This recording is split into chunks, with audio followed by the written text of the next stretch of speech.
Good evening everyone. आज हम पढ़ेंगे ग्रेविटेशन का न्यूमेरिकल्स। तो पहला क्वेश्चन आप देखिए। तो क्वेश्चन में दिया हुआ है an object takes 5 second to reach the ground from a height of 5 metre on a planet, what is the value of the g on the planet. तो यहाँ पर एक प्लैनेट है जहाँ पर एक छोटा सा ऑब्जेक्ट है जो प्लैनेट के सरफेस से 5 मीटर हाइट पर है। जब उसको ड्रॉप करते हैं वहाँ से, उस हाइट से, तो वो ऑब्जेक्ट लेता है टोटल 5 सेकेंड लगता है उसे ग्राउंड पे पहुँचने के लिए।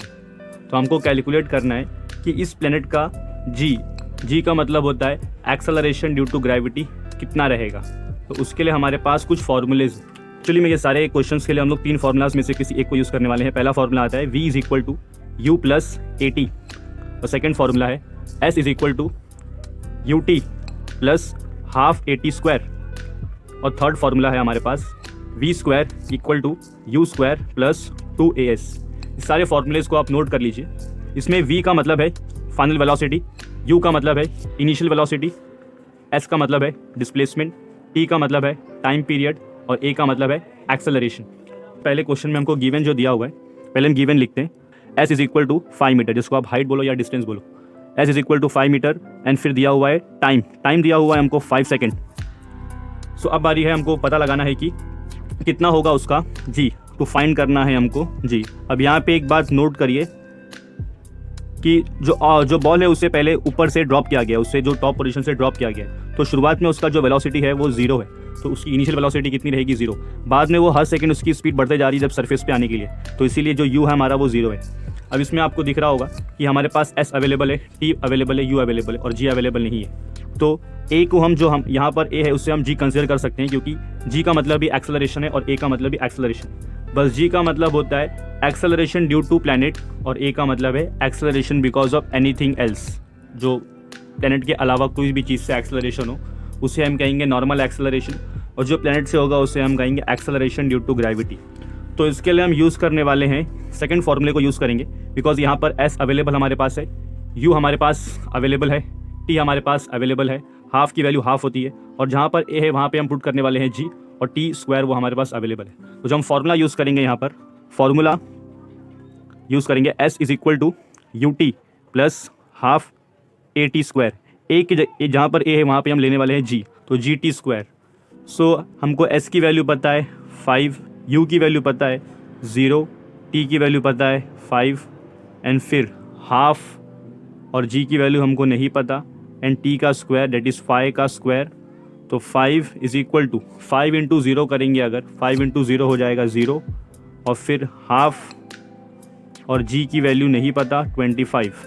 अब हम क्या करेंगे, इस इक्वेशन को प्लस करने के बाद 0 हो जाएगा तो 2 को वहाँ फेंकते हैं, 5 इंटू 2 10 हो जाएगा, ये 25g। तो आपको मिलेगा 5 इंटू 2 हो गया 10 डिवाइड बाय 25, तो g की वैल्यू आएगी 10/25, जिसको सॉल्व करके मिलता है हमको 5 के टेबल से कैंसिल होगा तो 2 और 5 सॉल्व करके मिलेगा हमको 0.4 मीटर पर सेकेंड स्क्वायर। तो यहाँ पर आप स्टेटमेंट लिखेंगे the acceleration due to gravity on the planet is 0.4 metre per second square. तो ये हमारा फर्स्ट न्यूमेरिकल सॉल्व हुआ है। सो अब आते हैं नेक्स्ट क्वेश्चन पे, जो है question number C. Question number B हम बाद में करेंगे, पहले इसके क्वेश्चन नंबर सी देखते हैं। ये बहुत ही ईजी क्वेश्चन है। The mass and the weight of an object on earth are 5 kg and 49 newton, N का मतलब newton, respectively what will be their values on the moon. Assume that the acceleration due to gravity on the moon is 1/6 that of on the earth. यहाँ पे जो question है वो बहुत ही simple सा question है कि यहाँ पर एक अर्थ और मून, अर्थ के सरफेस पर एक ऑब्जेक्ट का मास, एक ऑब्जेक्ट है जिसका मास अर्थ के सरफेस पर है 5 kg, और उसी ऑब्जेक्ट का जो अर्थ के सरफेस से वेट आ रहा है वो आ रहा है 49 न्यूटन आ रहा है। अब इस ऑब्जेक्ट को जब हमने लेके गए और मून पे प्लेस किया, तो मून पर रखने की वजह से इसका मास कितना होगा और इसका वेट कितना होगा।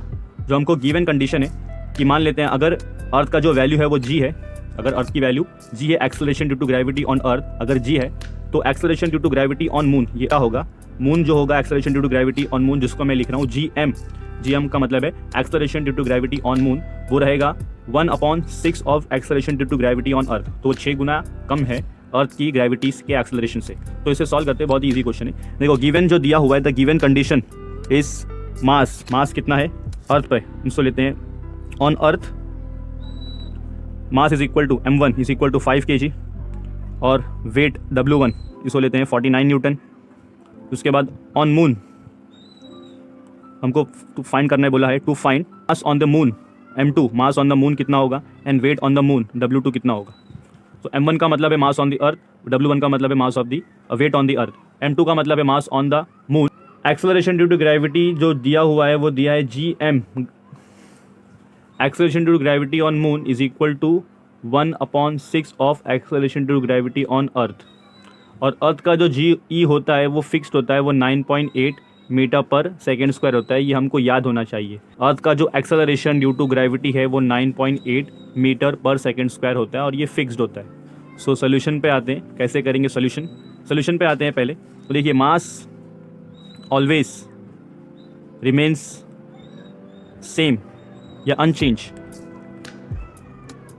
मास क्योंकि वो ग्रेविटी पे डिपेंड नहीं करता है। तो हमारा जो ऑब्जेक्ट है वो चाहे अर्थ पे हो चाहे मून पर हो, उसका मास सेम रहने वाला है 5 kg।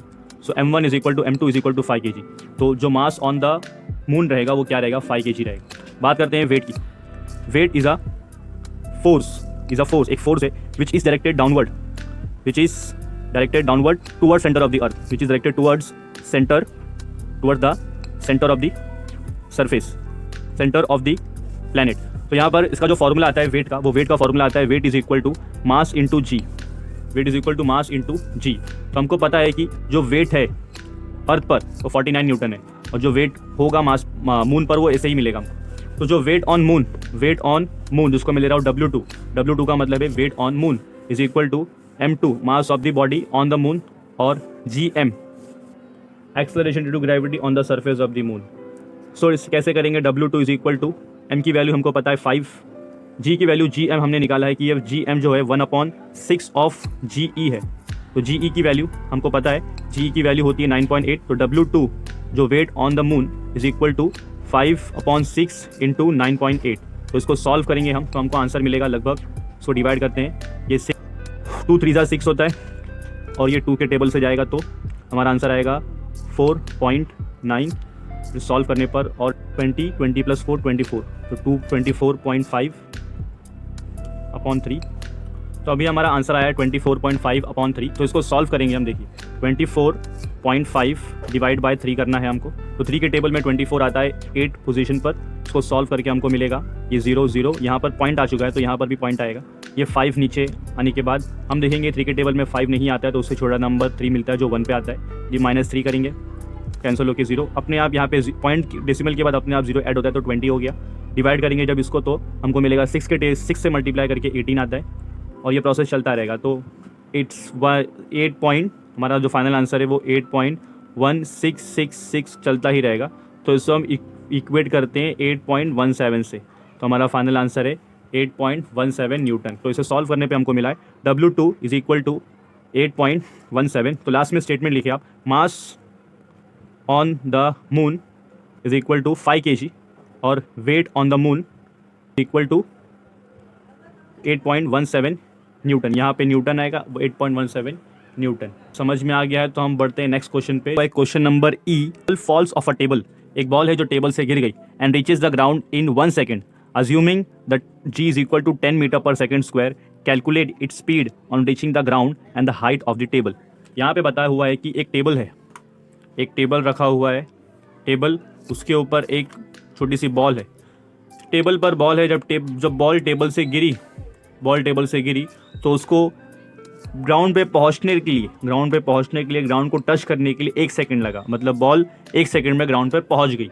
ये हमको दिया हुआ है और बोला है जो ग्राउंड मतलब अर्थ है, जो उसकी जो ग्रेविटी है उसको हमको मानना है 10 metre per second square. Acceleration due to gravity हमको अज्यूम करना है 10 मीटर पर सेकेंड स्क्वायर, ये हमको गिवन है। और हमको एक और चीज़ गिवन है जो पता नहीं है क्वेश्चन में, पर हमको पता होना चाहिए, जो दिया नहीं है क्वेश्चन पे पर हमको पता होना चाहिए कि हमारे पास दिमाग है। दिमाग का यूज़ करके हमको मालूम है कि U रहेगा 0। U इसलिए 0 होगा क्योंकि उस बॉल को ड्रॉप किया है, मतलब उसे कोई इनिशियल वेलोसिटी नहीं दिया। बस जैसे इस पेन को अगर मैं पकड़ूँ और ऐसे ड्रॉप कर दूँ, इसको मैंने ऐसे फेंका नहीं, बस ऐसे ड्रॉप कर दिया।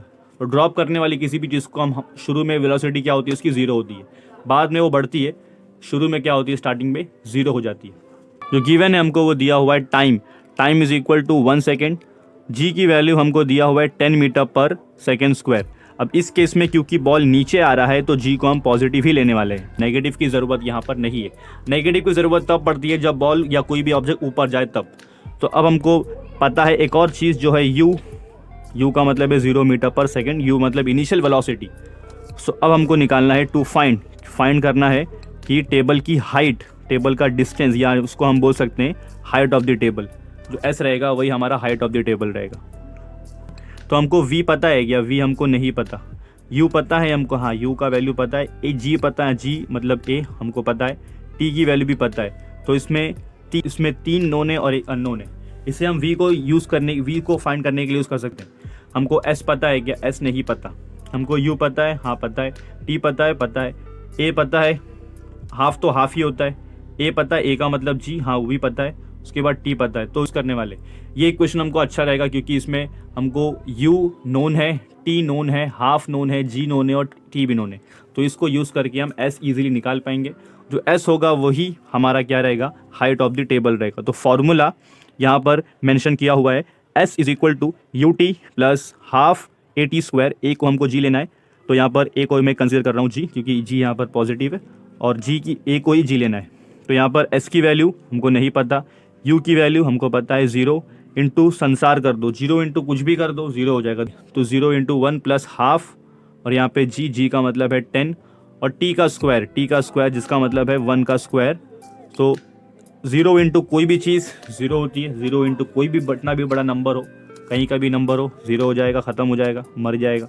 तो हाफ इंटू 10 हो गया, वो 1 का स्क्वायर तो 1 ही होता है। तो एस की जो वैल्यू आएगी वो 10/2, जिसका मतलब है एस की वैल्यू आएगी 5 मीटर। तो एस की वैल्यू फाइनली हमको मिलेगी 5 metre. The height of the table is 5 metre. इस क्वेश्चन में एक और क्वेश्चन है, calculate its speed on reaching the ground. हमको वी भी निकालना है। वी कैसे निकलेगा? वी भी निकलेगा इक्वेशन नंबर 1 से। तो पहले आप ये निकालिए या बाद में निकालिए, या पहले एस निकालिए बाद में वी निकाले, सब चलता है। निकालेंगे फॉर्मूला जो है V is equal to you plus A T. A का मतलब यहाँ पर जी है तो जी लेना है। वी हमको नहीं पता, यू हमको पता है 0 है। जी की वैल्यू यहाँ पर 10 लेना है और टी की वैल्यू यहाँ पर 1 लेना है। तो वी का वैल्यू आएगा 10 मीटर पर सेकेंड। तो the speed of the ball on reaching the ground is 10 metre per second. तो यहाँ पे ये 2 चीज़ नोन हो गया, ये क्वेश्चन भी सॉल्व हो गया। नेक्स्ट हम बाकी के क्वेश्चन हम सॉल्व करेंगे नेक्स्ट पार्ट में, जो थोड़े से डिफिकल्ट क्वेश्चन है। तो इसको आप अच्छे से समझ लीजिए, चाहिए तो इस वीडियो को एक बार फिर से रिपीट से देख लीजिए। ये क्वेश्चन इंपॉर्टेंट है, ये बोर्ड एग्जाम में आते हैं, तो इसको अच्छे से देख लीजिए। ऐसे ही प्रेजेंट करना है आपको, given to find formula solution करके आपको सॉल्व करना है। तो all the best for exams. I hope आपको समझ में आ गया हो।